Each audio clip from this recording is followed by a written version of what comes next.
মনে হয় আমি কি জ্ঞান হারিয়ে ফেলবো? সম্ভাবনা আছে। কথা একটা, তুমি আমাকে সাহস দিবা তা না, তুমি উল্টো আমাকে ভয় দেখাচ্ছ। তবু আমি না যেটা সত্যি আমি তোমাকে সেটাই বলছি, ঠিক আছে? আমার বাবাকে আমি ভালো করে চিনি তো, উনি কোনোভাবেই তোমাকে ঘরে ঢুকতে দেবে না। তোমাকে মানা করলাম যে পাগলামি করে আমাকে বিয়ে করতে যেও না, শুনলে না। এবার আমি একটা বুদ্ধি দিই, তুমি একটু মন দিয়ে শোনো, তুমি বাসায় চলে যাও, গিয়ে বলো যে সকালবেলা যে চিঠিটা লিখে এসেছিলে ওটা ছিল একটা ফান। তুমি তোমার কাজিনকে বিয়ে করবে, তারপর তোমার কাজিনকে বিয়ে করে ফেলো। না না না না, তা তো হবে না। আমি তোমাকে বিয়ে করেছি, এখন থেকে তুমি আমার স্বামী। আমি যদি আমার কাজিনকে বিয়ে করি তাহলে আমার দুটো স্বামী হবে। পরে জিনিসটা কেমন লাগবে বলো?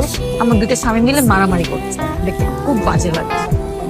ওসব নিয়ে তোমার টেনশন করতে হবে না, আমি তোমার জন্য মারামারিও করবো না, তোমাকে বিপদও ফেলবো না। কালকে সকালবেলা আমি তোমাকে ডিভোর্স দিয়ে দেবো। বিয়ের দিন কেউ ডিভোর্সের কথা বলে?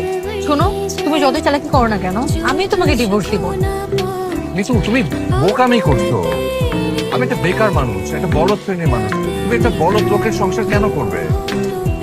হ্যাঁ করবো। আমার ছোটবেলা থেকে অনেক স্বপ্ন ছিল আমার একটা বড় স্বামী হবে। কিন্তু আমেরিকা অনেক আরামের জায়গা, তুমি অনেক সুখে থাকবে। আমেরিকার সুখ আমার লাগছে না।